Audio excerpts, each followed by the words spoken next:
When it comes to security, the most important thing that you can do is write down everything that you need to accomplish and put little squares next to it so you can check off all of those boxes. Because once you've checked them all off, you're obviously secure, right? In this episode of the Tech Field Day podcast, compliance does not equal security. Welcome to the Tech Field Day podcast, where we bring together a group of influential IT experts from across the enterprise IT space to talk about key concepts in the industry. This podcast features a variety of perspectives from members of the Tech Field Day delegate community and is often recorded in association with one of our events. Tech Field Day is a part of the Futurum Group, and this podcast is published on our sister company site, TechStrong TV. On this episode, as we head into Security Field Day, we're going to be talking about compliance and security.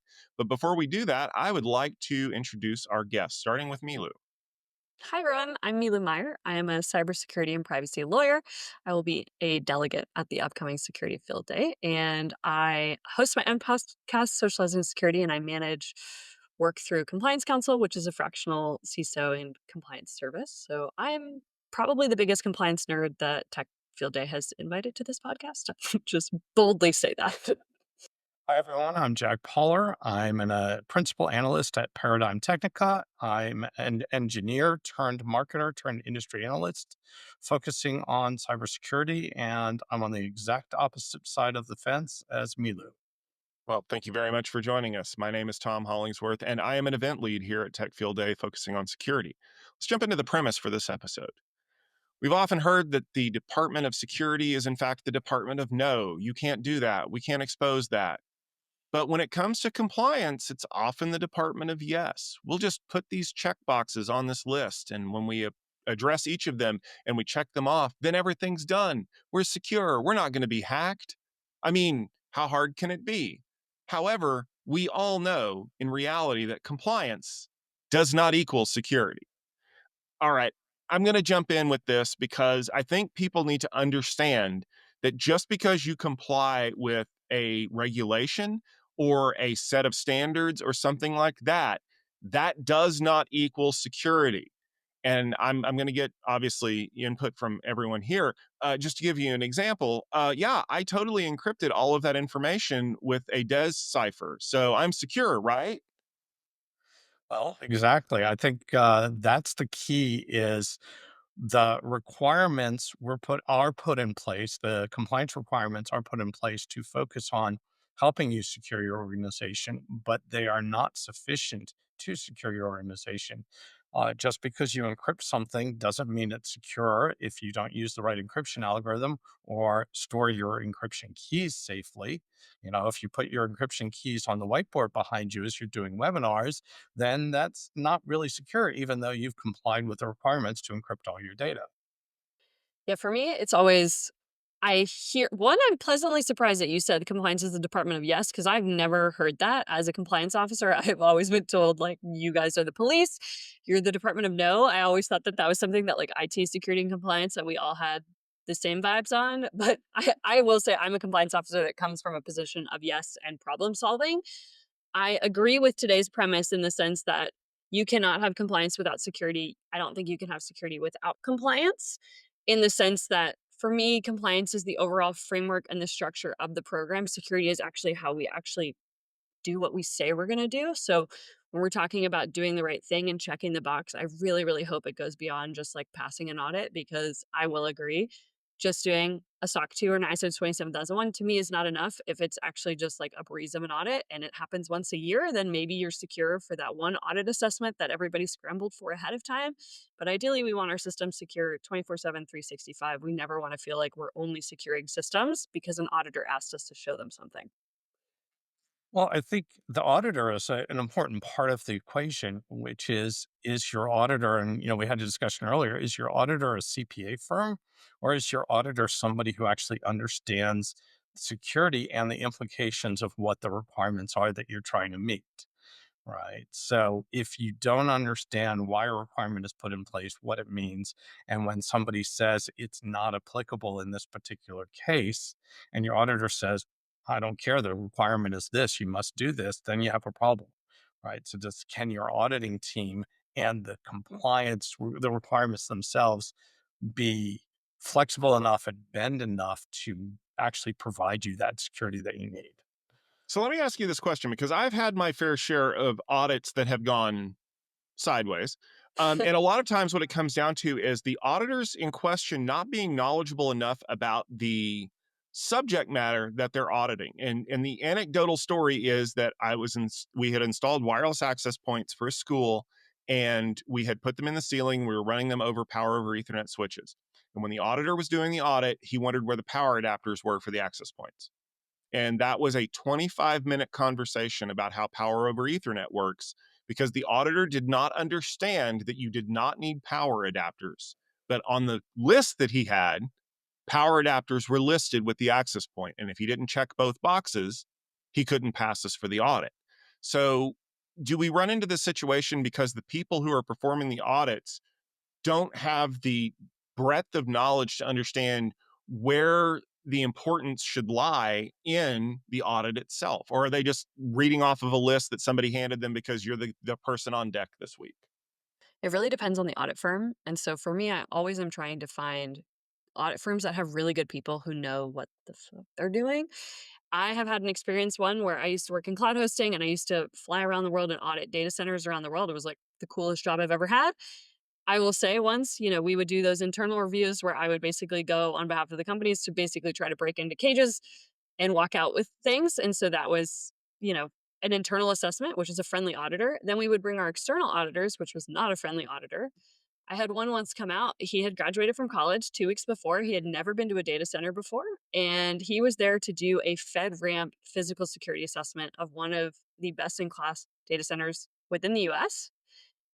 And we had to walk him out because he could not, like, I mean, if you've ever been to a data center before, it is a really cool experience for the first time. I was not willing to pay for somebody's first time into a data center if that was also how I needed to do my job. So we basically ended up being like, hey, like, we're going to ask your team to send out another assessment and we're going to do it again. And fortunately, that firm did make it right. They did send somebody else out, but it also cost us a ton of money because I was traveling out there. So suddenly, like, it's wild. So for me, it's always trying to find the right audit firm to making sure that they're actually technologists and not just right, like somebody with a financial background who's done finance audits and now suddenly is doing technology audits. That's a really steep learning curve. Suddenly, if you're doing financial and accounting audits and then suddenly to be dropped into a data center for the first time and learn where the internet lives. So I think for me, it's really important to always be partnering with audit firms who have technologists that are also auditors who are really in the business of actually validating the controls and not just checking the box. Well, I don't want to beat up on auditors. I mean, I brought that up in part because we've all had those types of experiences. But I think there's also uh, to some extent, I have issues with some of the requirements not translating into stuff that doesn't necessarily make you secure. For instance, there's a lot of requirements for DLP, data loss, data leak protection, right? And the DLP solutions, up until very, very recently, the last maybe year or so, DLP was in a state where it was insufficient to be able to capture everything that people were doing with confidential data and to understand what that data is, classify it, and secure it in one form or another. However, a lot of organizations said we've checked the box from a requirement. We've put in place a DLP program. We get alerts. We process alerts. We do stuff. Obviously, our data is secure, and it's a little bit like the somewhat facetious discussion we had at the beginning about encryption, right? Is DLP sufficient for data security? At this point in time, it is definitely not, right? But it is a lot of what people look at when they say, I've complied with my data security requirements. I have encryption in motion, I have encryption at rest, and I've got DLP. What else do I need to do? And it's that part of the compliance requirements that bothers me from a security perspective, that it's not really providing true security functionality or utility or securing your organization. And I think that's part of why we keep coming back to this so many times is because the intent behind what we've done with security is valuable, right? We're trying to keep data safe. We're trying to keep users safe. We're trying to make it so that everybody on the whole is better off with this than they would be without it. It's when the regulations don't really match up anymore to what we see in the real world. And I think my favorite example of this is your average spear phishing education campaign, right? Like we tell people over and over again, don't click on links. If the URL's there, type it in. Don't just assume that whatever you're clicking on is going to let you do that. And I feel like people are getting to the point where they're fairly at least aware that that's a possibility. But I also see when it's getting taken too far. I think my favorite example of that was when someone was sent an obvious email that included a link at the top that said, "Is this a spear phishing email? Click here to report it." And the button was the link that spear phished you. And they sent out a report. And now what you've done is you've discouraged everybody from following the guideline because, well, now it's everything's a trick, right? You're just trying to make me look bad in front of my boss. So I'm just not going to do anything secure at all, because if I'm not going to, if it's not going to work, then why should I even bother? It's just making my life miserable. These are the people who have a notebook full of passwords and they just change a letter and a number every time and rotate through 26 passwords because, well, the system says I can't do anything else. So I'm just going to do it like this because I can't remember anything. Whereas if they were able to do something, like, I don't know, enable passkeys or biometric authentication, they'd be 10 times more secure, but the regulation says we can't use passkeys. Or worse, the regulation doesn't say we can use passkeys. So in order to be specific about the regulation, we must rotate passwords every 30 days. Well, now, see, that's where it gets really interesting is this crossover between compliance, user education, security, and what we're actually trying to do. And, you bring up passwords, and I'll go to another one of my favorite examples, which is on identities as identity governance, right? And we have a requirement that we have to look at every identity in an organization and validate that that person's identity has the correct access for what they're doing now, right? Their entitlement. So we do a review. So the way this works in real life is a line of business leader, the division manager, the department manager has 100 employees reporting to that person. And the IGA program sends out a list of here's your 100 employees and here's every entitlement they have. Is this correct? Right. So that's the meeting the compliance requirements is we've asked our line of business people to validate that their employees have the correct access permissions. And great, that's very good. Except what does that line of business person do? I've got 100 employees, each of which have 1,000 entitlements. And every single one of these is some incomprehensible long string that I have no idea what it means. So I'm going to say, yes, I've reviewed that. And I'm going to hand it back and say, everything looks great. Right. So we've done everything we're supposed to do as far as governing our identities.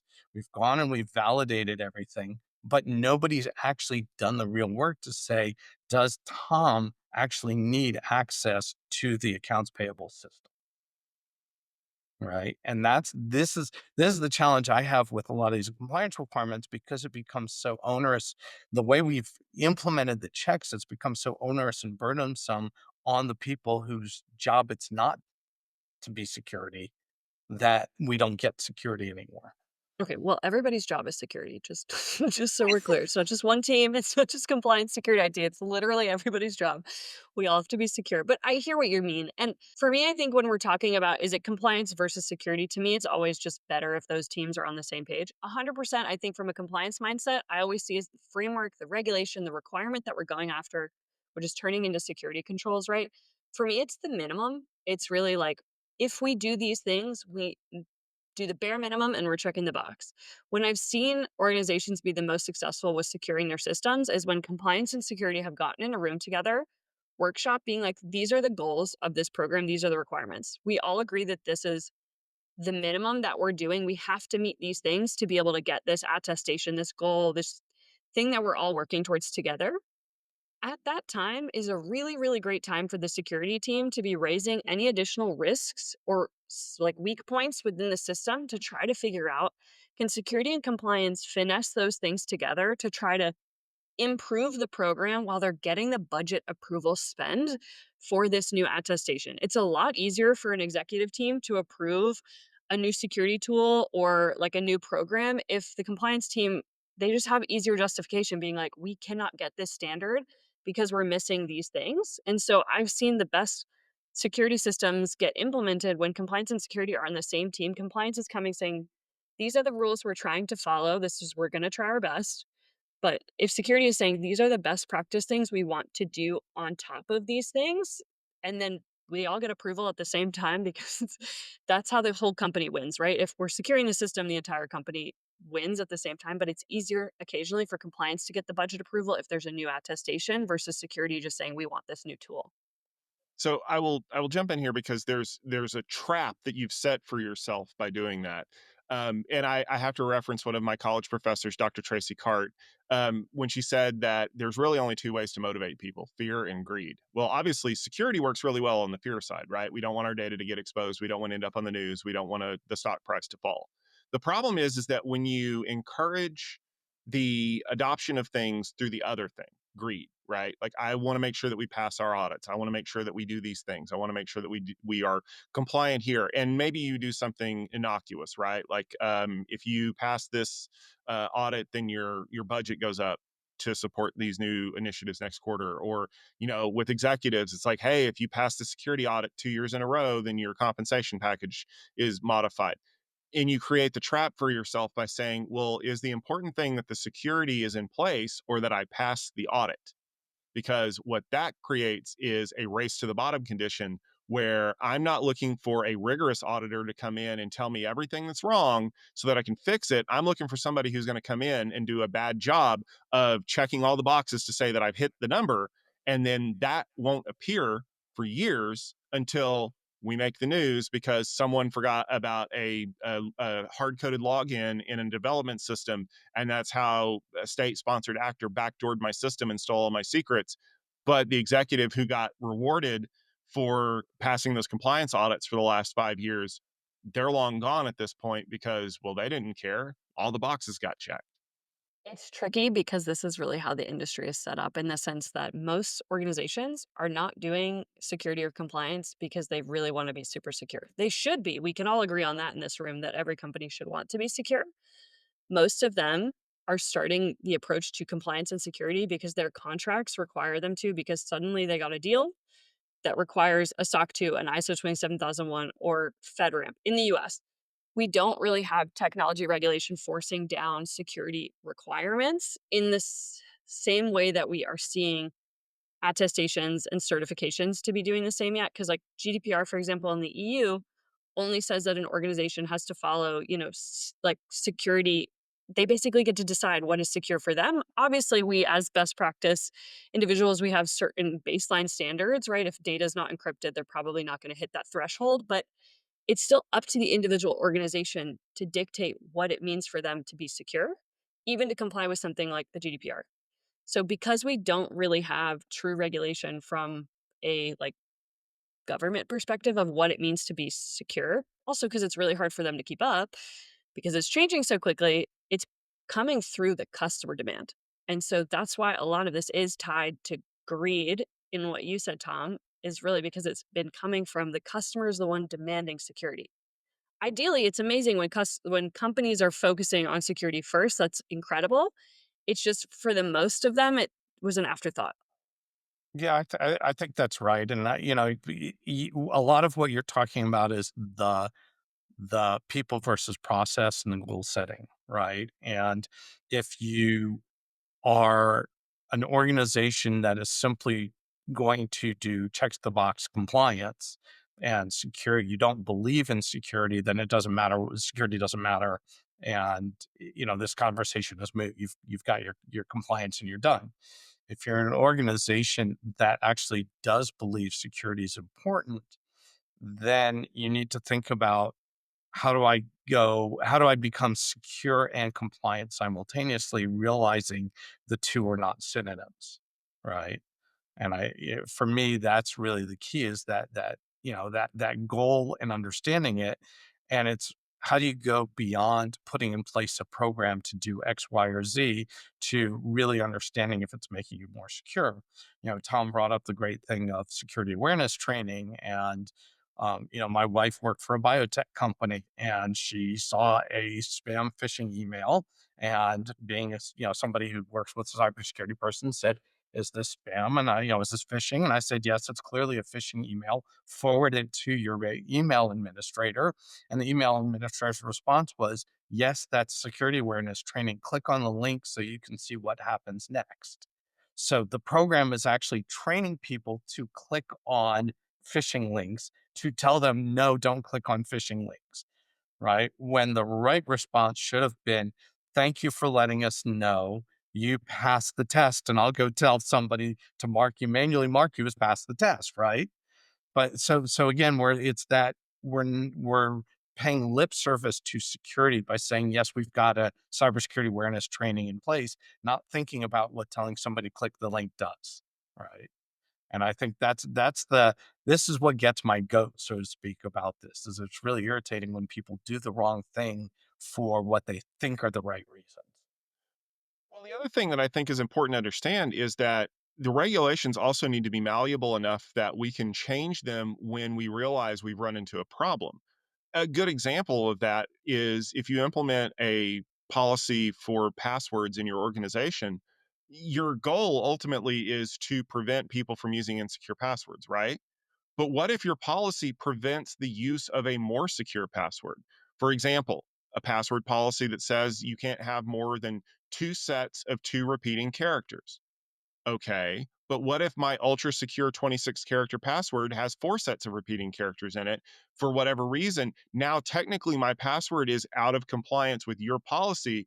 So I have to weaken it to meet your policy. As someone who's on the other side of that divide, it's frustrating for me to say, why am I forced to comply with a regulation I know isn't as secure as what I'm going above and beyond to do? And creating that kind of, I don't know, friction. Because one of the things we've learned over the years when it comes to security is it works best when it's invisible, right? I remember when Face ID came out for the Apple iPhone and everyone was complaining because, oh, well, it's not going to be as secure as typing in a passcode.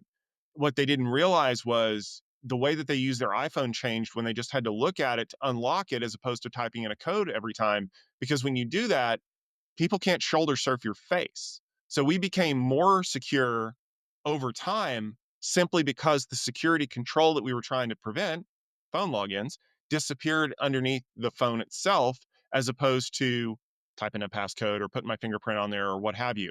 So are we setting ourselves up for failure because we're aiming at the low end to ensure compliance, but we're overly restricting the people who are not only in compliance, but maybe even possibly even beyond that? Yeah, it's always built for the weakest link, right? Unfortunately, a lot of the a lot of the controls are built for the weakest link.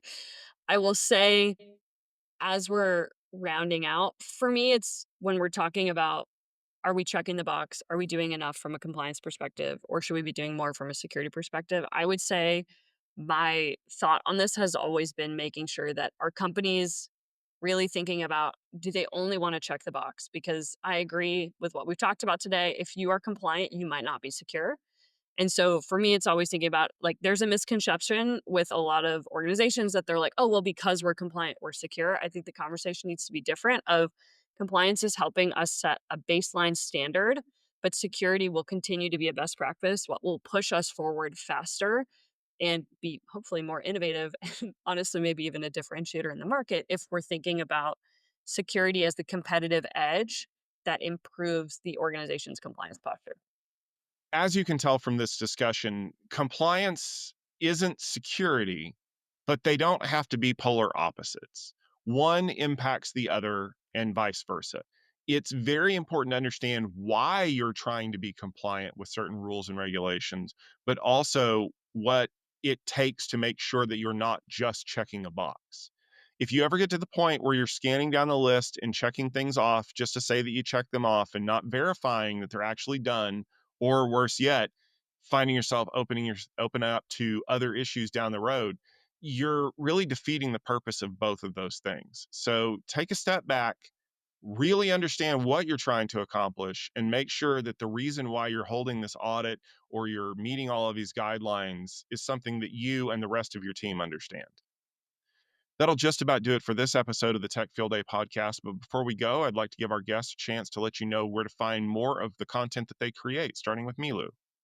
Everyone, thanks again for having me today. You can find me Milou Meier on LinkedIn. You can socialize with me on my Socializing Security podcast or reach me at compliancecouncil.com.